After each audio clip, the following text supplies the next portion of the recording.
welcome everybody. Thank you very much for joining us at our Migrant Leaders pre-mentoring webinar. This is one of 4 that we try and do through the year, so I'm really pleased that you're able to join us. We actually skipped one earlier in the summer because we were busy with the gala. I'm delighted to have so many of you join us today, and particularly delighted to have 2 mentees who are going to be speaking to us. So we've got Sarvajan and we've got Pfizer, who are both going to introduce themselves a little bit later on. Please feel free to, in the chat, tell us where you are joining us from in the country, and to add any questions that you've got there. I will keep an eye on the questions and I'll raise them when we've got opportune moments to do that. Hi Walid, thank you. You're in London. Good to have you join us. So without further ado, I am going to, okay, we've got people from Liverpool and Reading, so a little bit further afield. Good to have you all join us. Hi Vivek, you're in Luton. Good to have you join us. So I'm going to hand over to Sarvajan, and he is going to tell us about his experiences. Sarvajan's a university undergraduate at the moment, aren't you, Sarvajan? Over to you. Hi guys, let me just share my screen quickly. Yeah. So my name is Salvajan. I'm currently a Migrant Leaders mentor. And my talk today, I'm going to be talking about connections that you can make, networks, opportunities that you can get, especially from migrant leaders as well. And yeah, I'll talk about that a bit later. But first, I want to talk about myself. So my background is I'm a Sri Lankan Tamil. Both my parents migrated from Sri Lanka about 20 or so years ago because of a civil war that happened. And they came to London for better opportunities, for a better life in general. And I'm here now for these better opportunities. Currently studying mathematics and statistics at the University of King's College London. I'm a second year now as well.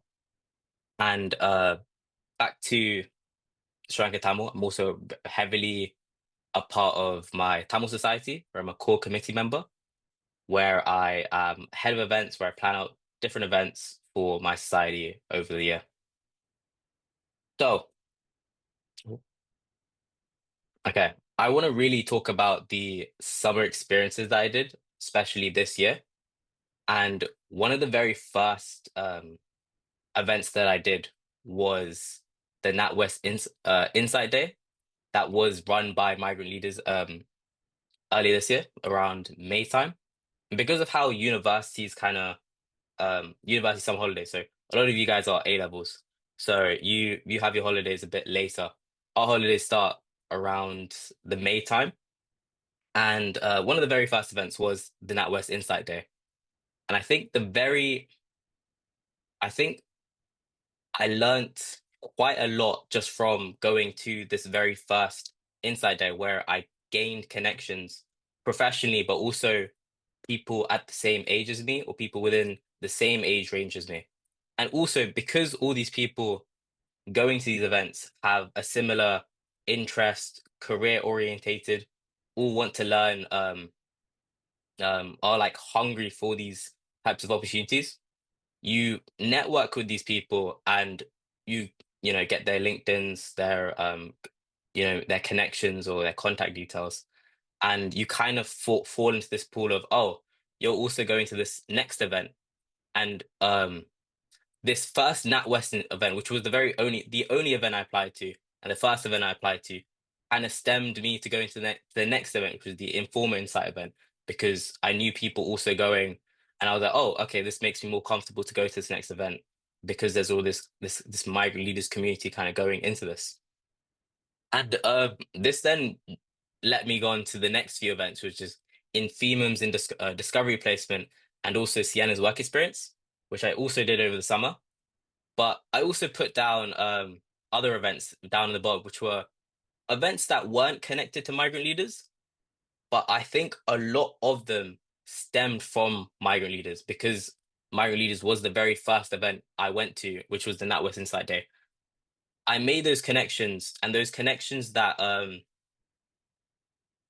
made, I got their LinkedIn's, I saw their LinkedIn profiles, kind of did a bit of stalking as well. I saw all their things, the achievements they've done, the events they've been to, events that they were going to as well. And then, a simple LinkedIn message, or, just saying, "Oh, you're going to this event as well. You're going to this one. I saw that you did this. How did you get to that one?" Made, it kind of stemmed to all these other events. And then I went to a lot more events just from it, kind of spiraled. So the first one I went to, the NatWest Insight Day, kind of stemmed to this Sienna work experience. And I think at the Infimum Discovery placement, I also did an interview for the Microsoft Accelerator. Fawzia remembers it well. I did the interview for the Microsoft Accelerator Challenge, which was a couple weeks later, which I spent a week proposing an idea, which I then presented in front of the executives there, which was really sick. And I think, you know, you build my connections from, like, you shouldn't think of LinkedIn as like a numbers game, but my connections before the summer of this year was, think about 100. I'm now 500 plus, just from like connecting with all these individuals. And I'm all about quality over the quantity of people. So quality of connections really does help. But the fact that my kind of like my LinkedIn for you page, if you want to say, was just filled with different people with all their different experiences, say similar ages, but also people above me, let me see so many different opportunities. And yeah, that's everything about the events so far. And now I'm gonna go to the next one, which is my advice. So, as I think I kind of talked about, make full use of migrant leaders, which was a big thing. I also do want to say you can apply via programs. I think a lot of events which are quite open ended. There are events which you can apply through programs to already kind of have a community. So the fact that you guys are already here, part of Migrant Leaders, you can apply for a lot of the events that can come in the future and are exclusive just for Migrant Leaders. And networking, as I said, gaining connections is important. It's it's what's it called? I saw a stat.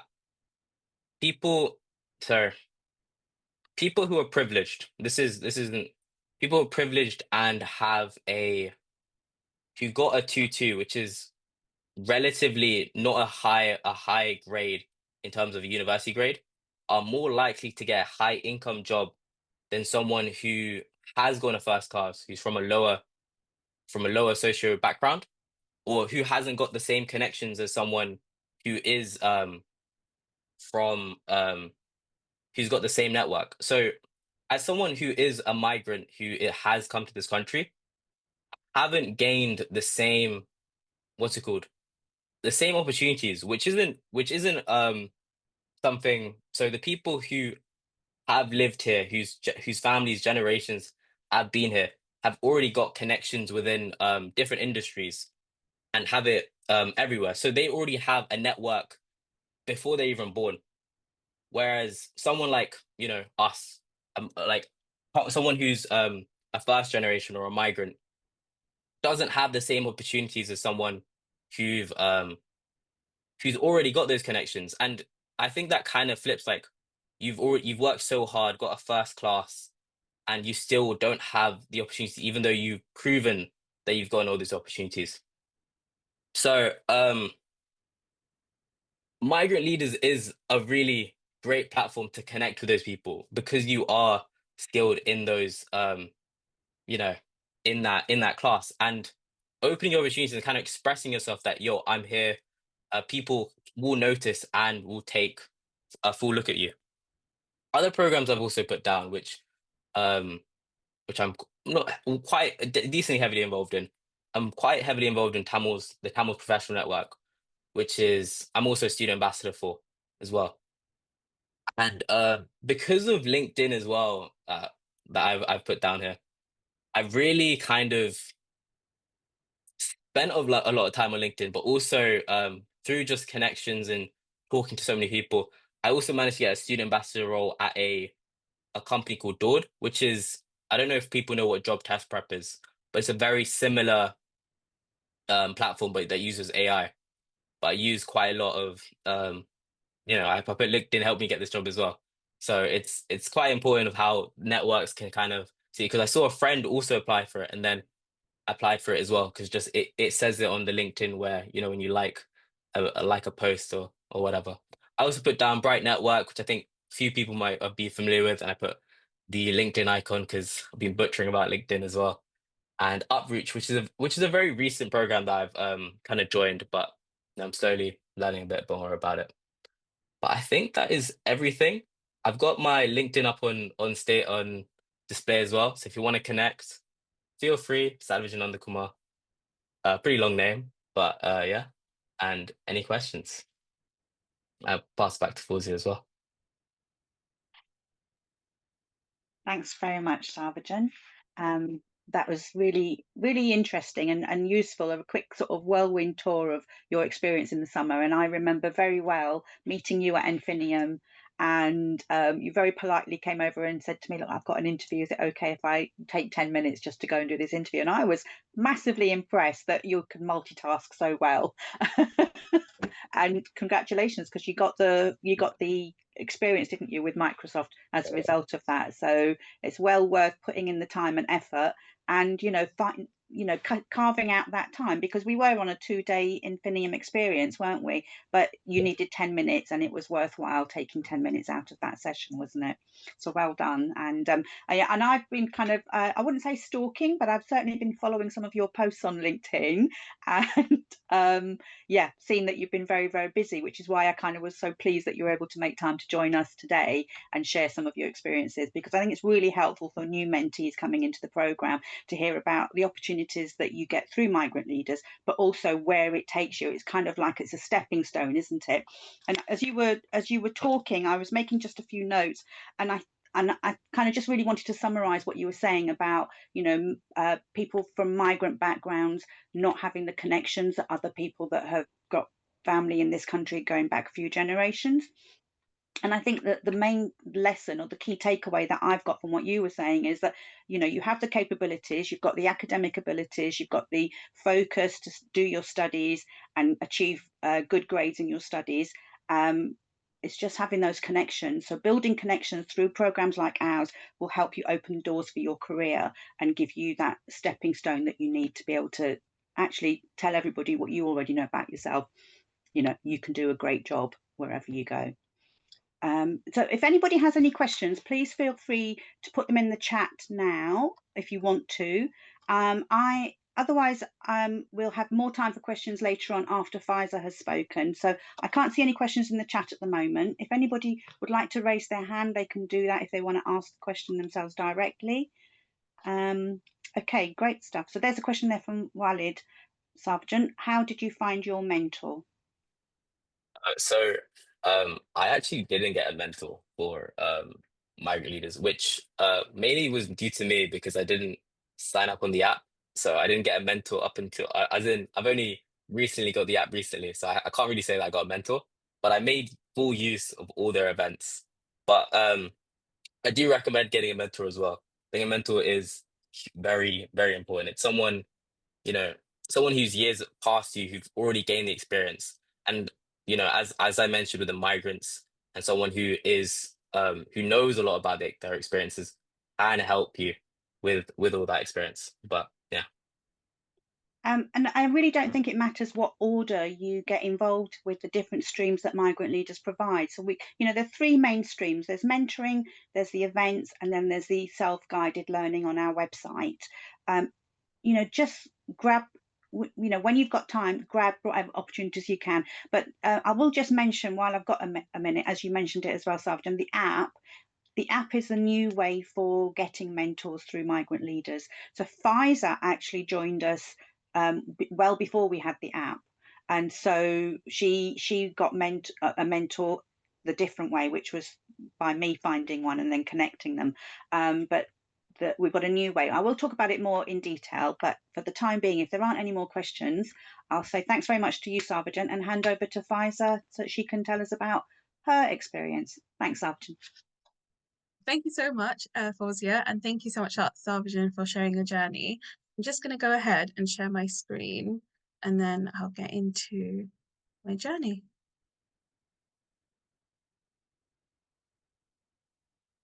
Okay. and share. And now it's going to be, you're going to see the back end. Now you're going to see the full screen. Is that showing up perfectly? Yeah, perfect. Thank you.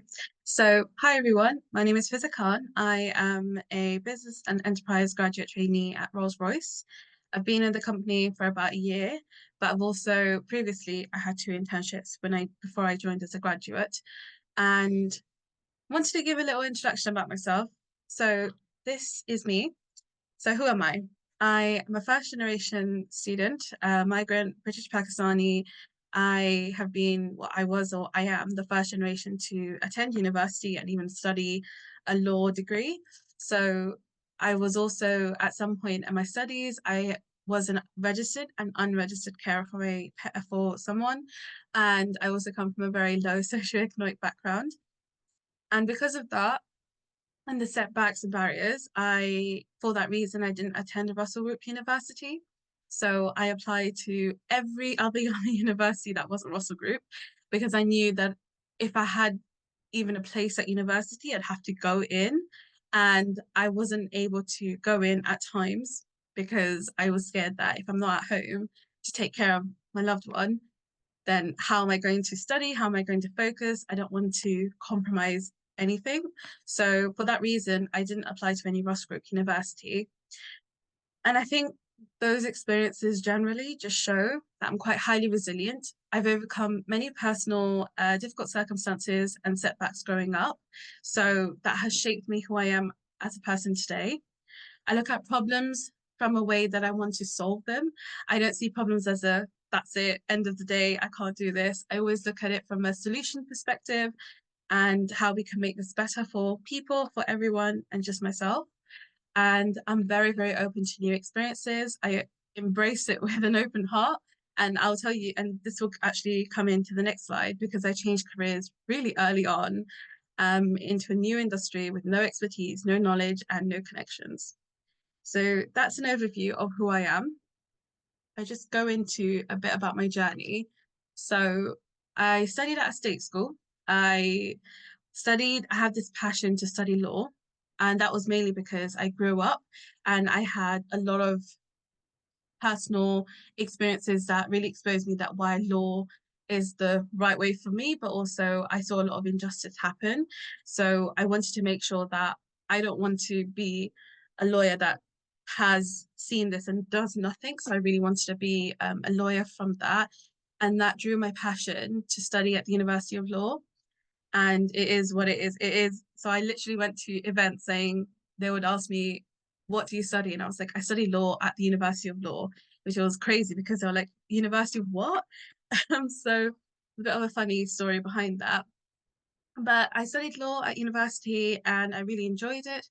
And however, I think when I spent those 3 years, I opted in for a hybrid format. So obviously, I mentioned at the start that I didn't want to compromise my loved ones' caring responsibility, but also my studies. So I chose in for a hybrid format of my studies, which at times it was very difficult. Um, I had to go through a lot. So those 3 years of my university were very, very stressful. But I made it, I made through it. And it was just no help from anyone else. It was all me. And again, organizations like Migrant Leaders that really supported me. And I'll get on to that a bit later. During those 3 years of university, I went through a lot, but I feel like there was a lot of positives in that as well. So my first year of university, I came across a competition, which was called the Undergraduate of the Year. And I applied through it and I became one of the top 10 undergraduates of the year for excellence through adversity. And that was an award sponsored by Rolls-Royce. Now, as you can imagine, you have someone studying law and they got an offer from Rolls-Royce that you've been an undergraduate, or you're an undergraduate of the year. You can tell the completely different edge of like the career. So you're studying law one hand and the other one is like a manufacturing engineering company. So crazy. As part of that competition, I got offered an internship, a summer internship at their offices. And again, I was open to new experiences. I didn't have anything on my CV that could show experiences as such. So I was like, let me go for it. I'm not going to say no, it's Rolls-Royce. So I studied and then I went for my summer internship during my first year of undergraduate studies. And I really enjoyed it. It was a 10-week internship. And yeah, it was really eye-opening. I met a lot of new people. But I also felt a lot of imposter syndrome come through because I was a law student in a whole new different industry with no connections, I didn't know anything about Rolls-Royce. And caveat to that, I did want to mention, I don't work, so it's a funny one. Rolls-Royce is not, I know when I say Rolls-Royce, you might think of the car, but we're an engineering company, so we make engines that go on aircraft. So the cars that we think of normally, that's Rolls-Royce Motors, and that's with BMW Group. So there's a bit of a history, but we have retained Rolls-Royce PLC.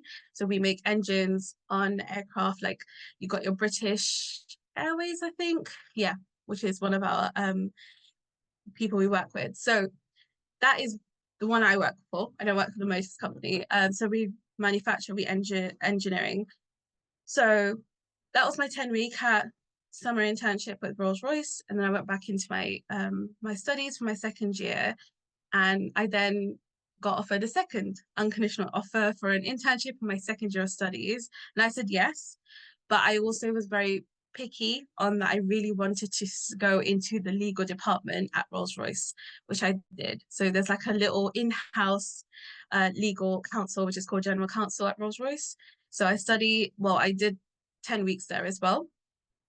And then before I even started my third year of university, I got my graduate offer to after I graduate, they offered me a graduate offer to be working at Rolls-Royce.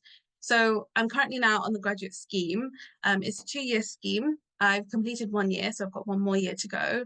But that is a little overview, a high overview of my journey from studying law to all the way to Rolls-Royce, which is quite amazing actually. And I think that will lead me on to my next slide, which is why I needed and why we should have a mentor. So when I studied law, so I'm going to go back right in time. So I'm going to focus on law. I had no connections whatsoever in the legal industry. I did not know the differences between a solicitor or a barrister. I didn't know anything, but I did research. I used Google. It was my second place of exploration and identifying what is needed to become a lawyer, what is needed to become a solicitor, and what is needed to become a barrister. There were 3 different ways, and I just didn't know what I needed to do, how I did that, how I even get into the field. Now, studying law, but also the legal industry is very difficult to get into. And the reason why I'm saying that is because you're a first generation, you have no connections, and you don't know what opportunities are open for you. So I really struggled. A lot of people around my network, they were saying law is very difficult to get into, look for another place, look for another job, etc., etc. I had a lot of setbacks, and a lot of people didn't make it easier for me because it was always, maybe you should find a different route, maybe you should do this, maybe you should do that. It's very difficult to become a lawyer without any connections. So I was still ambitious. So I explored and I researched as much as I could, and I did come across Migrant Leaders and other organizations as well. But Migrant Leaders was one place where I felt like I could get the opportunities I needed. So the reason why I needed a mentor was, one, I wanted to expand my network within the legal industry. I wasn't confident in public speaking, so I wanted to raise my confidence in that. I also wanted to change my mindset. I was my way or no way. I thought, if I'm not going to get a legal career, that's it. That's the end of the day. I'm not going to go for anything else. It was just law. So I needed to change that. And I also struggled to maintain connections. So once I made that connection, how do I maintain it? I also wanted to create a support system around me. Now, I'm the only child in my family. I don't have any siblings or anything. And I just needed that support system to say, you can do it, that kind of yes, you can be a lawyer, you can, etc., etc. So I think I just needed to build that support network around me, but also wanted to redefine ambitions and goals. During my university, with the experiences at Rolls-Royce, I was really uncertain as to what I should do and what I could do. So I think having a mentor just really helped me redefine those goals and ambitions. And I was really lucky enough, like Fawzia said at the beginning, to be connected to a mentor who was I think she was a tribunal judge. And I think we met on one occasion, we had a discussion, I talked about my journey, and she really developed my confidence. She also I didn't have the opportunity to, but she did provide me with the opportunity to come to her, I think it was one of the courts, and just have a quick coffee or like just catch up, and also gain my experiences and insights. So she was really open to that. So I guess why I needed a mentor was to essentially develop my confidence and connections. So those are the reasons why I wanted a mentor, but there are other reasons why you can have a mentor just to really support your journey going forward if you're unsure. Now, I'm going to pose a question, but I want you to think about this right now. The importance of mentoring has significance in your career journey. Having a mentor enhances your development, your skills and capabilities. It builds your confidence, and it also provides you with guidance, support, and insights into carers. So that's the reason, that's the importance. Now, I'd like to ask a question, and feel free to pop it in the chat box, but how many mentors do you think you should have? And I'm going to give you a couple of minutes to just write down as many, or actually just put a number in a box. I'm not sure if I can see the chat, actually. Let's see. I can see the I chat, can. Yes. Liza. So yeah, so we've got Perfect. somebody's got two. Walid is saying two mentors. Okay. Yeah, Two. another one is saying two. Don't necessarily be led by what's come before. So if you have a different idea, please do Yeah. yeah. Vivek saying as many as you want. Mm-hmm. Anyone else? Most people are kind of most people that have responded have said about two. Okay. And then Davisha is saying it depends from person to person, which I think Like is a that. good response. Yeah, absolutely. Okay. If you're still typing, keep going. I know most of you said two mentors, and I think one of them said as many as you want, which is exactly what I was going to say. So there is no number to having mentors. You can have as many mentors as you want. Now, when I approached mentoring, I saw it as a way to enhance myself. So I had a lot of things that I needed to develop. So I wanted my confidence to develop. I wanted my public speaking to develop, etc. So I tried to find ways how I could do that just by me being at home and not going out. So again, I was a carer at this point, so I didn't have the opportunity to go out as time. But that moves me on to my next, is that if I told you, again, going back to the question like how it's up to you how many you want. I had around 5 mentors. I had one focused on each specific thing. So I had one mentor for public speaking. I had one mentor to give me opportunities and career insights, another mentor for skill building, another one for leadership and strategic thinking, and another one for career and industry sites. And I think this links so well into the Migrant Leaders app because there's no limit on how many mentors can connect with you.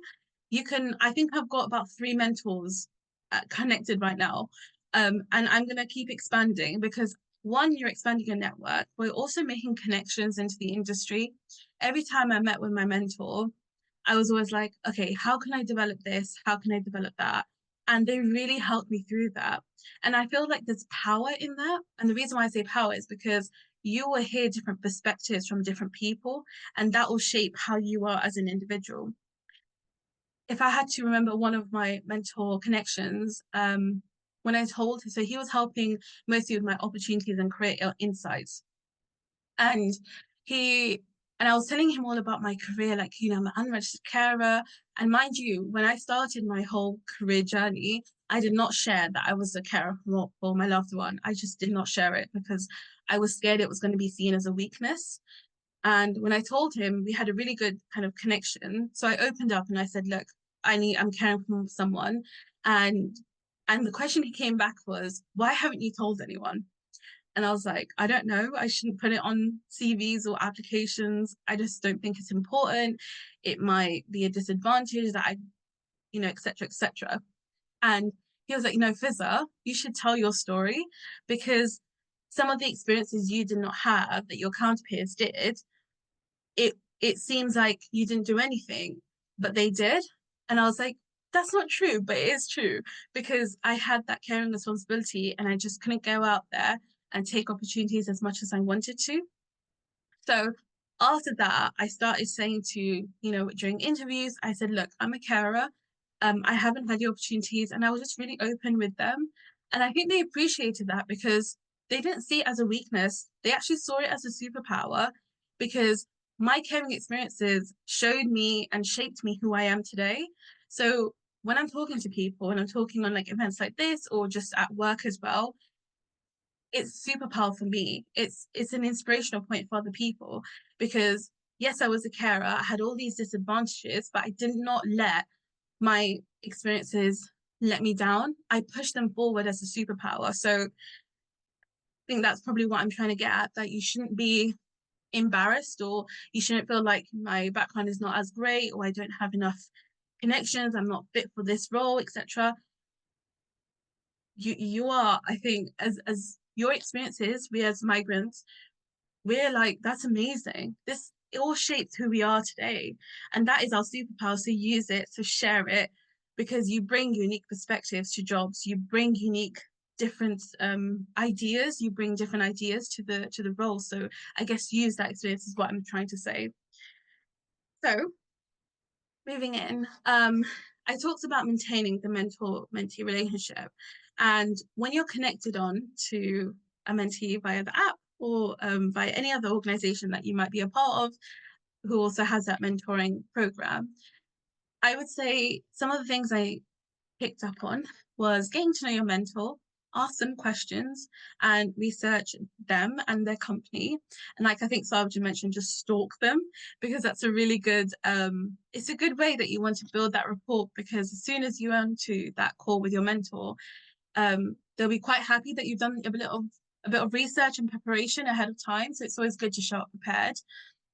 And I put company there as well. And the reason why I say that is because if you are, for example, if we have any aspiring finance people on the call today, or an aspiring lawyer, aspiring engineer, if you are settled on one company or one career route, so for example, if I was law, but I did not stop to just focus my network in law, I focused my network in different companies. So I had a mentor who was a barrister, I had a mentor who was a solicitor, but I also had a mentor who was in a business strategy role. So I didn't limit myself to just having law mentors. I did open myself to different career routes, and I think that came with just a bit of experience and just listening to people. So I kept my options open, if that makes sense. So that's why I say get to know your mentor, research as much as you want, career, company, ask some questions. And I think that leads on to the next box, which is establish like regular check-ins with your mentor. Now, sometimes, and I did this, so that's what I'm saying, when I connected with a mentor, I literally had one meeting and that was it. And then I was like, I need to ask a question, or I just want to catch up with this person because I had a really good starting off introduction meeting, but I need to go back and ask them this and just set the scene essentially. Can we have a mentoring like a call?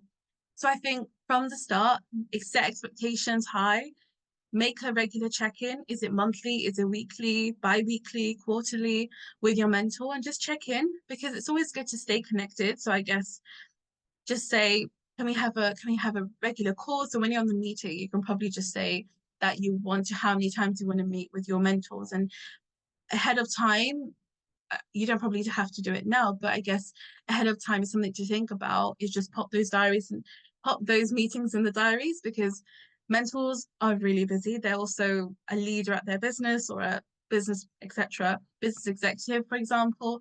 So you want to make sure that you're taking as much opportunity as you can with their time. So I think that just shows a bit of kind of you're thinking ahead, you're prepared, so you're trying to make sure that you're really ahead of the game, making mentors, you're prepared, etc. And that leads me on really nicely into the next one, which is what do you want to get out this mentoring connection? And I guess this goes for actually the LinkedIn as well. What do you want to get out of that LinkedIn connection or that mentoring connection?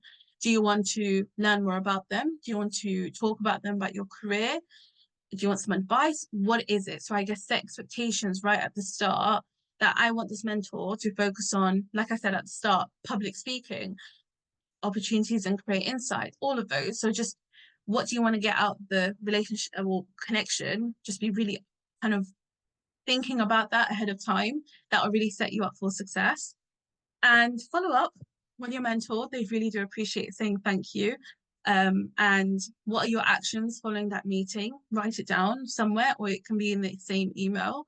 And what do you need from them ahead of that next meeting? So they can start thinking about it. So, for example, if you have a meeting with them and next time you want to maybe go into their offices or shadow them or just meet up for a coffee, make it clear so that they can start thinking about, okay, what opportunities can I give this mentee? How can I help them? So they're already starting to think about that ahead of your next meeting. So I guess share what you want up front, and then they can help you develop yourself. And all of these little tips will help you build that reliable and strong connection with your mentor, and that can really set you up for success. And I think that's the end of the thing. But I did want to mention, any questions? But I did want to mention, I would say make full use of the Migrant Leaders organization. I have been blown away with the amount of opportunities I had. Now, because obviously with my circumstances, I wasn't able to take opportunity as much, but now I'm in a position where I can. And so one of the experiences I had, I think it was during my first year, is there was an opportunity by Migrant Leaders that came through my email, and it was a meeting. It was a wind trade event going on at the House of Lords, and I was like, I would never have gotten that through university or anything else. I would only got that through Migrant Leaders, and I'm telling you that event changed my perspective on so many things. And it's just these types of events that really help you shape who you are, your experiences, open you up to new connections. I met so many new people. And again, I kept that contact with them. I then we went to another event as well. So I guess make use of Migrant Leaders. They have amazing opportunities there. I'm someone who took opportunity of that. And again, it helped me develop into my career. So yeah, just make full use of the Migrant Leaders app and the events that take place. I think the organization, they hold so many events. It's quite evident on the Migrant Leaders app. So make use of them, even if it's nothing to do with, let's say I'm law, but I want to go to a finance event, go for it. Don't say no, say yes to every single opportunity. And that's what I did in my career journey. Say yes, because if you don't know how to do it, you can always learn. So I'm going to end with that. But I'm happy for any questions that may come in the chat box, which I'm hoping that I can see once I stop sharing. Thanks very much, Fizza. I mispronounced your name earlier, so I apologise for that. Yeah, if you don't mind stopping sharing your screen, but I can see a couple of questions have come in already. So there was one early on from Walid saying, how difficult was it switching from law to engineering? Although you've not switched to engineering, have you? You're in an engineering company. Yes. So, but it's a good question. Thank you.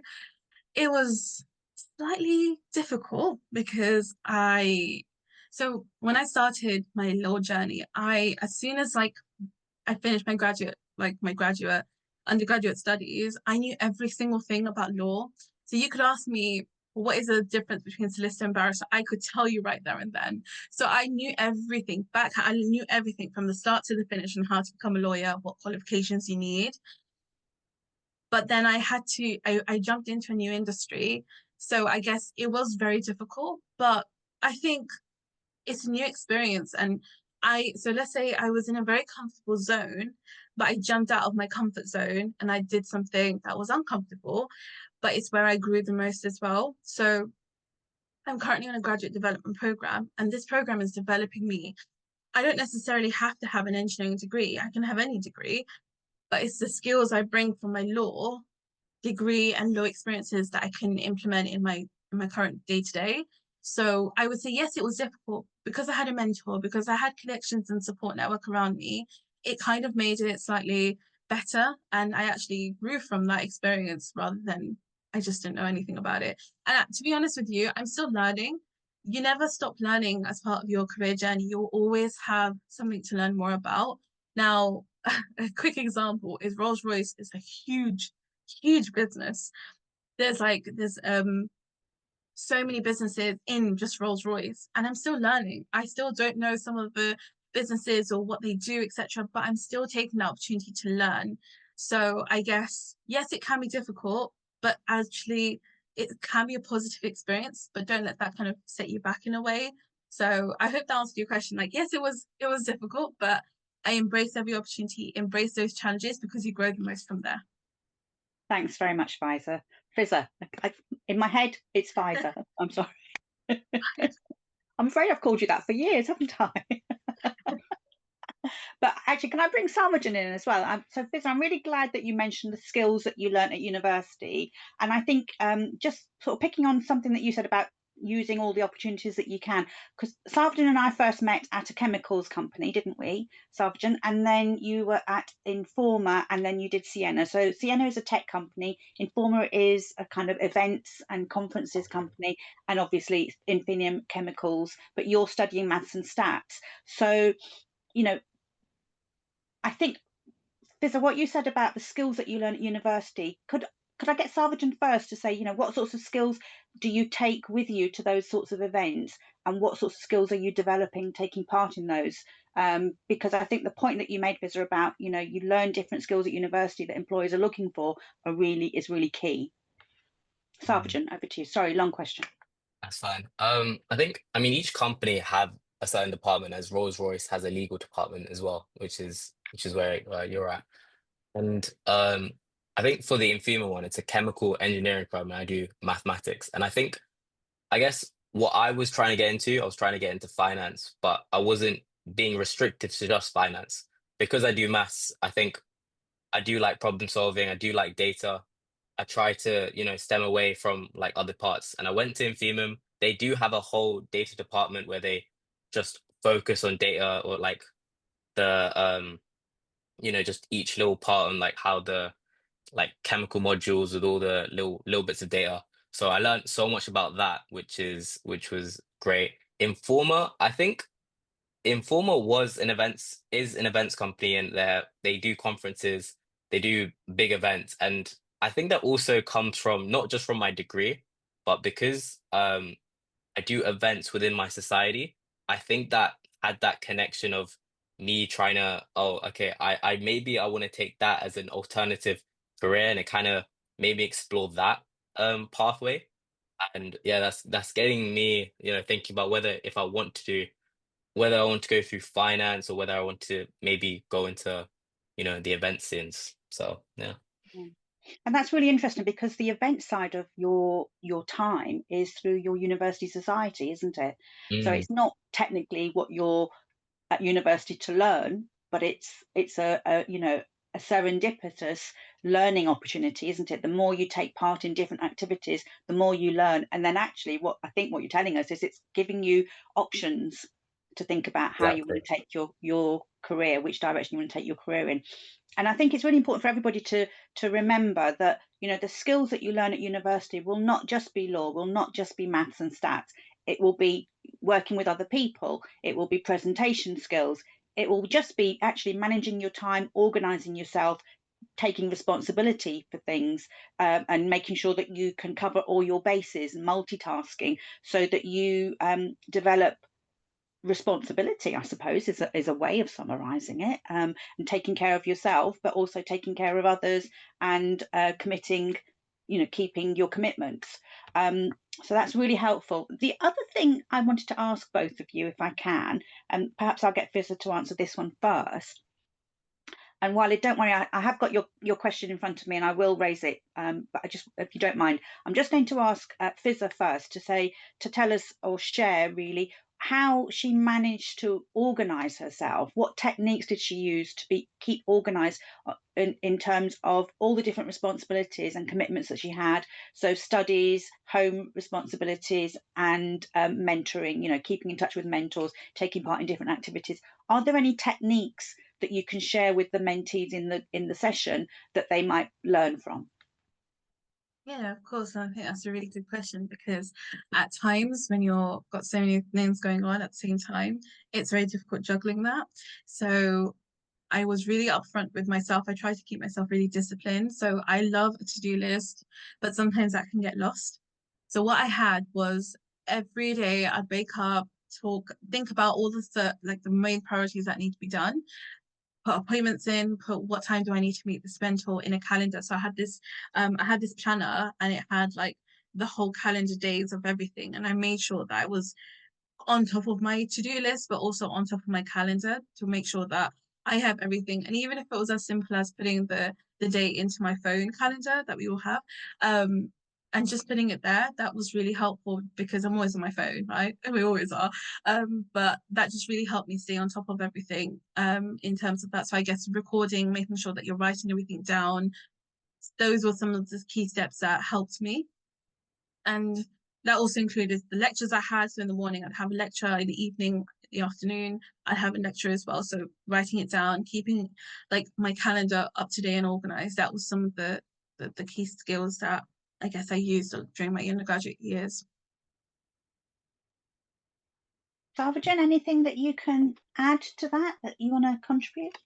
I mean, I'd say the same as well. I did use the Apple Calendar quite a lot. Well, whenever I saw an event, I would type in, even if it was like a potential something, I always put it in just to potentially have that event. And if there was something that I'd have to do, I'd try and do it as quick as possible. So then the procrastination doesn't happen. But sometimes procrastination does happen with some of these things. But yeah, I think there isn't much to add on from um yeah, thesis thing. Thanks very much, both of you. So I'm just going to move on because Walid asked this question a little while ago. It was when Fizza was speaking, but I'm sure both of you can respond. How long did it take to find a mentor, and how can you boost your chances of connecting with one? I'll take it first and then I'll hand over. I think that's a really good question, so thank you.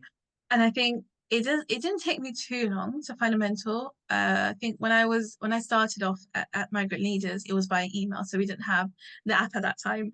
So I think probably a week or two it took, but I was always kept up to date by Fawzia. She was amazing in keeping me up to date that we're still looking. And then finally the email came that I'd been connected. So it wasn't too long of a wait. Well, now with the app, I think it's a bit more, much more fast tracked in a way that, and this answers your second question, how can you boost keeping your profile up to date? On Migrant Leaders app, there's like a section where you can say what you're interested in, I think some of your key hobbies, etc. And if you keep that up to date, that will probably boost your chances because I'm guilty of this, my profile isn't the most up to date, it's quite like legalified. But I think keeping it up to date is really important. And how can you boost this? I don't think so. With Migrant Leaders, you've got the benefit of the app, but when it comes to other organizations, you probably just need it's a bit of a waiting game sometimes. But I guess don't wait for the mentor. I would say I'm not talking from like a Migrant Leaders perspective.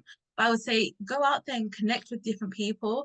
Take ownership of your kind of mentoring journey. That's what I'm saying. So but chances of boosting is just on the app. Keep your profile updated. There's like a switching off and on button if you're open to mentoring. If you're open to mentoring at the moment, keep it open so people who want to connect with you, they can. And yeah, so I'd say keep your profile up to date. And this includes on LinkedIn as well. Sarvajan, any tips connecting with them? Because have you just connected with a mentor with Migrant Leaders? No, not yet. Not yet. To be honest. Okay.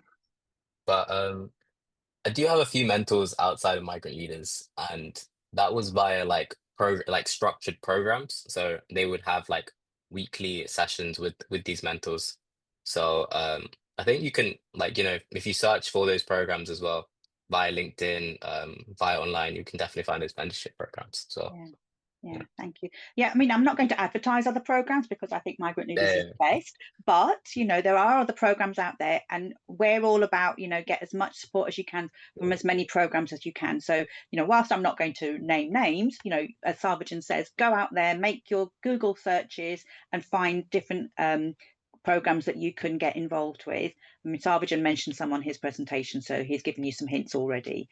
And in terms of how to boost your chances of getting a mentor, I would say come to our, we have once a month, the first Wednesday of each month, we have an online Connect conference for mentors and mentees. So you can come along there, listen to mentor career stories and ask questions. And depending on the numbers, we can put you into a breakout room and you can ask questions of those specific mentors that join us. As Fizza said, keep your profile up, fine-tuned. So update it, review it. If there's, I mean, one of the things I notice is people will duplicate information in there. So be really, really critical. Don't duplicate anything. You don't have to add your name. You don't have to introduce yourself by name because your name is shown above your at the top of your profile. So little things like that, because there's limited space, if you can really make best use of this limited character space that you've got, but think about making points, small like bullet points about your interests, really sharing what you're aiming to achieve and the experience that you've had already. Because if you've, for example, I mean, Sarvajan went to Infinium, Fizza wanted to do law. Now, make sure you mention those, because an Infinium mentor, if Sarvajan wants an Infinium mentor is more likely to connect with him if he sees Sarvajan's been at Infinium. Yeah. Same with Informa, that sort of thing. If make sure that you include that you want to do law, because then our legal mentors will say, okay, this person is really interested in law and they've done this, that, or the other already. And it really, so you're demonstrating your commitment to the interests and the careers that you've said that you want to get involved with, because people want to connect with people with similar interests. So if they feel that you're already demonstrating a commitment and an interest in their field, they kind of want to have a conversation with you.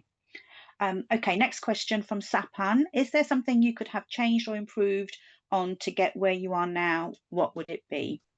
Oh, if there is something you could have changed or improved on. Well, both Fizza and Salvajan are very early on in their careers, so it's not time for regrets now. Personally, I would say I probably should have studied harder at A-levels, but that's a whole other story. Fizza, anything to respond on that question? Yeah, I think it's a really good question. I was just thinking when I was reading it, because there are so many things that I could have done to get myself ahead of the curve, improved on. So when I was in when I was doing my A levels, I was so naive to the fact that I needed to prepare and that I needed mentors. So when I was doing my A levels, I feel like you all are in a better place than I was, because I had no mentors at that point. I didn't apply for any opportunities, but I also had all the stuff going on in the background. So I think one thing I wish I could have changed was my readiness for a career. Your career starts as soon as you want to start. So at A levels, at current you're as you're going into probably year 12 or year 13, probably, yeah, I would say look out for as many opportunities, go to events like Migrant Leaders, the Connect conference that Fawzia mentioned, go to them, start networking, start building your connections right now. It will set you up for success in your future when you go on to your university or your career as well. So I think I wish I was just a bit more ready, and that's what I would have improved on. And I think from that, I mean, one of the things I knew that I was at A levels was I was very, very just, it was law, that's it. But I wish I was more open-minded into my career options, because actually it turned out for the best. I'm now loving what I'm doing. I'm learning so many new skills every single day. So I think, yeah, just be really prepared and start researching now. This is the most essential time. Most companies actually are offering A-level students opportunities. So go out there, make use of the Migrant Leaders program, because they connect with so many amazing companies I think we're partnered with. So yeah, I guess use that, and I wish I did. Thanks, Fiza. Sarvajan, how about you? Anything you would change? It's early days, isn't it? You're still an undergraduate. Yeah, I mean, like I don't regret anything I've done so far, but if I could say something, probably maybe just to start earlier, but that'd be to anyone, right? If you start earlier, you would get the opportunities much earlier and accelerate your career in a way from an earlier point exponentially. So Yeah, yeah. that's really helpful because actually many of the mentees with us now are year 12 and year 13. And I Mm, think both of you had already started at university, hadn't you, before you came to Migrant Leaders? So, if you have the opportunity to, get involved during year 12, year 13, then it's worth taking. Um, I just wanted to, so before we close, because we're just done in our last few minutes, I wanted to actually give a little bit of a public safety warning. And we joked about stalking. Obviously, stalking is illegal. So don't stalk mentors. Follow them on LinkedIn, message them, be polite. And also, take account of the fact that they're busy people and they might not be able to respond to you straight away. So also a little bit of patience will be needed. Yeah, nobody wants to encourage stalking.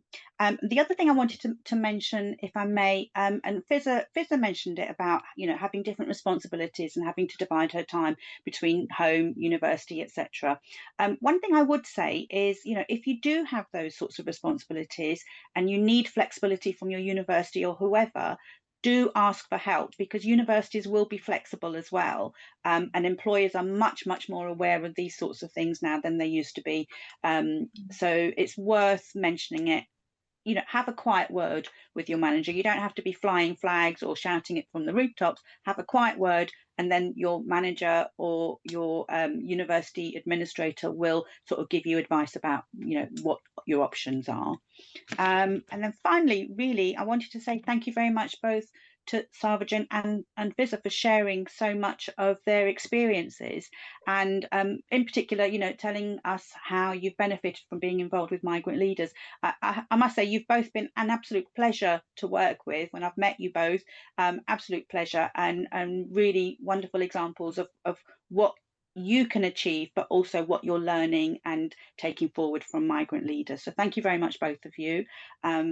And I don't think there are any other questions. People are just saying thank you. So any final words from either of you before we finish for the morning? I was hoping that you would answer that question. I just want to say that I've shared my story in a way that I hope to inspire someone that if you're going through a similar experience like I am.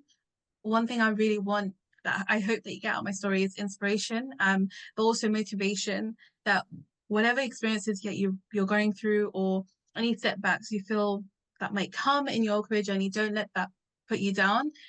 Be fearless in your journey, own your career, and I guess be motivated and passionate about your career and take ownership of that. So I hope that came through my story as much as I want. So yeah, I hope this was helpful. But thank you for having me. It definitely was. It was absolutely my pleasure to have you join us, Fizza. And I think, yes, your presentation was really motivational, and thank you so much for sharing. Sarvajan, anything from you before we finish? No, I just want to thank everyone for having me. That's everything. Yeah. Again, our pleasure, and thank you for both for the time you put into getting ready for the presentation and sharing with our mentees. Okay, so with that, I'm going to say thank you very much to Sarvajan, thank you very much to Fizza, and thank you very much to all the mentees that have joined us today. I hope you enjoy the rest of your weekend. Looks a bit dull and dreary in London, but I've got to go shopping now. So see you next time and have a great rest of the day. Bye bye now.